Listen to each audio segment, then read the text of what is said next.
चंद्रपुर महानगर पालिका चुनाव 2026 को लेकर राजनीतिक सरगर्मियां तेज हो गई। एक कोरी वार्ड प्रभाग क्रमांक 10 से भाजपा शिवसेना युवती के उम्मीदवारों ने आज आधिकारिक रूप से अपनी उम्मीदवारी की घोषणा कर दी है। भारतीय जनता पार्टी से राजू गणपत येले, चुनाव चिन्ह कमल, 100 सरिता विकास घटे। वहीं शिवसेना पार्टी से इस्मत रशीद हुसैन, चुनाव चिन्ह धनुष बाण, शेख नासिर शेख अहमद, चुनाव चिन्ह धनुष बाण। चारों उम्मीदवार साधारण परिवारों से ताल्लुक रखते हैं और उन्होंने जनता की रोजमर्रा की समस्याओं को नजदीकी से देखा है। घर परिवार समाज और जीवन के अनुभवों के साथ जनता की सेवा करने के उद्देश्य से इन्होंने राजनीति में कदम रखा और जनसेवक के रूप में कार्य करने का संकल्प लिया। अब देखना ये होगा कि जनता इन उम्मीदवारों पर कितना भरोसा जताती है। पूरी खबर के लिए देखते रहिए भारत न्यूज 24 संवाददाता प्रमोद दुबे की रिपोर्ट। अस्सलाम वालेकुम, मेरा नाम इस्मत राशिद हुसैन है। मैं एक और प्रभाग क्रमांक 10 से शिवसेना सिंधेगढ़ का की उम्मीदवार।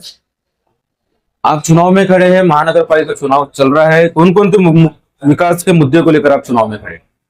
जैसा कि मेरा खड़े होने का मकसद यही है कि जो हमारे प्रभाग में परेशानियां हैं, जो मुश्किलें हैं, उसका हल करना है। जैसे कि पानी हो गया, नालियां हो गई, रोड हो गए, ये सब चीजों पे अपने को ये करना है। अगर आप नगर सेवक बनते हैं, चुनकर आते हैं, तो कौन कौन से काम आप करना चाहेंगे? जो एक नगर सेवक का फर्ज होता है मैं वही करना चाहूँगी। प्रमुख तौर पे कौन से काम रहेंगे? सबसे पहले तो हर एरिया में पानी की बहुत परेशानी है, तो सबसे पहले तो पानी का मसला हल करना है। उसके बाद हो गए अपन जो नालियां है उसे अंडरग्राउंड कराना है। जैसे रोडों के काम है जो बारिश के मौसम में ओवरफ्लो हो जाते हैं वो कराना है। आने वाली 15 तारीख को चुनाव है, जनता से क्या अपील करेंगे आप? मैं बस जनता से यही कहना चाहूंगी कि आने वाले 15 तारीख को अपना वोट सोच समझ के दीजिए, हमारे पूरे पैनल को सपोर्ट कीजिए, भारतीय जनता पार्टी को शिवसेना को चुन के लाइए।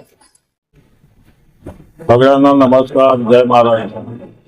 मी शेख नासिर शेख अहमद, एकोरी प्रभाग 10 मधून शिवसेना बीजेपी युती तर्फे मला तिकीट देण्यात आली आहे आणि माझ्या चिन्ह आहे मनुष्यबाण। भाऊ, राजनीतीमध्ये तुम्ही किती वर्षापासून आहात? राजनीतीमध्ये मी 40 वर्षापासून कार्य करत आहो। प्रत्येक पार्टीत मी काम केलेलं आहे। आता मी शिवसेनेच्या अल्पसंख्याक शहर अध्यक्ष असून मी शिवसेनेतर्फे मी काम करतो। तुम्ही जनतेची सेवा कशा प्रकारे केली आतापर्यंत? जनतेची सेवा मला दोन वाजताही काही प्रकरण आला तर लोक माझ्या दारात येतात आणि मी त्यांना धडाडीने घेऊन काम करतो। मी कधी कोणती जातीभेद केलेला नाही, कोणताच म्हणजे फक्त माणुसकी या नात्यानं मी उभा राहतो आणि पूर्ण वाढ माझ्या सोबत असते। सेवा म्हणजे जे कोणताही काम आला त्याच्यासाठी मी आघाडीवरच राहतो। आता जेव्हा रहमतनगर मध्ये प्लॅनची गॅस लीक झाली होती त्यावेळी माझ्या घरावर म्हणजे हॉल आहे त्याच्याच मध्ये मी त्यांना जेवण खावण वगैरे सगळं माझ्याच तर्फे केलं आणि मी कोणताही काम निस्वार्थ करतो। मी ना कधी जीवनात कोणाकडून 1 रुपयाची अपेक्षा केली नाही। भगवानने मला पूर्ण दिलं आहे, माझ्याकडे म्हणजे काही कमीच नाही आहे। सगळ्यात पहिले माझा मुद्दा हा आहे का इथं सर्वात जास्त जर काही प्रॉब्लेम असेल तर ते आहे नळाच्या 1 वर्षाच्या आम्ही पेमेंट करतो आणि 1 दिवसाच्या आड म्हणजे आमच्या 6 महिनेही पाणी ते घरगुतीच्या भेटत नाही। माझी नाही सगळ्या उत्तरा वाढण्याची मोठी समस्या म्हणजे आजच्या तारखेत नळाची आहे। आम्ही जसे आले तर सगळ्यात पहिले आम्ही नळाचा हे करतो, तो प्रॉब्लेम सॉल्व्ह करू।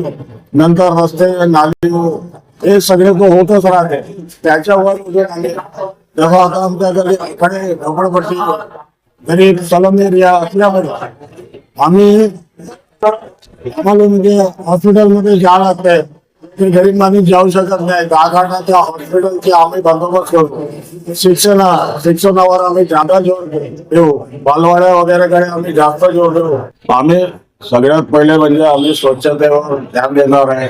नळ, पाणी, वीज, आपला शिक्षण याच्यावर जास्त भर देणार आहे। रोजगार संदर्भात काय सांगणार तुम्ही? रोजगार वार्ड नंबर मध्ये आता रोजगार आपण देता येत नाही, बरं, पण आम्ही पक्षातर्फे असल्यामुळे आम्ही पाणी भरून आमची सत्ता आहे. आजपर्यंत काय झालं तर लोकांनी 40 वर्षापासून लोकांना निवडून दिलं, पण लोक काही करू शकले नाही, कारण त्या सत्तेच्या सोबत नव्हते. आता आम्ही शिवसेना बीजेपी युतीचे सरकार असल्यामुळे आमच्याकडे फंडाची काही कमी नाही आहे.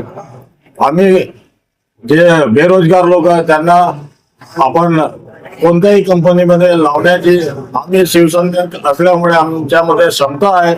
आम्ही तसेही लावतच राहतो लोकांना. जर आम्हाला जर आशीर्वाद मिळाला जनतेचा तो आमची ताकद पुन्हा भक्कम होणार आहे आणि आम्ही जोमाने काम करू. येत्या 15 तारखेला निवडणूक आहे, तुम्ही जनतेला काय प्रेमाचा संदेश देणार? प्रेमानं हे संदेश देणार आहे. आम्ही आजपर्यंत तुमची सेवा केली आहे, रात्र दिवस आम्ही पाहलो नाही. आम्ही जात पात कधी पंत वगैरे पाहत नाही. आम्ही निस्वार्थ सेवा करतो. आम्ही केलेल्या कार्याचा तुम्ही आशीर्वाद प्रचंड मतानं द्यावं अशीच मी त्यांच्याकडे अपेक्षा ठेवतो.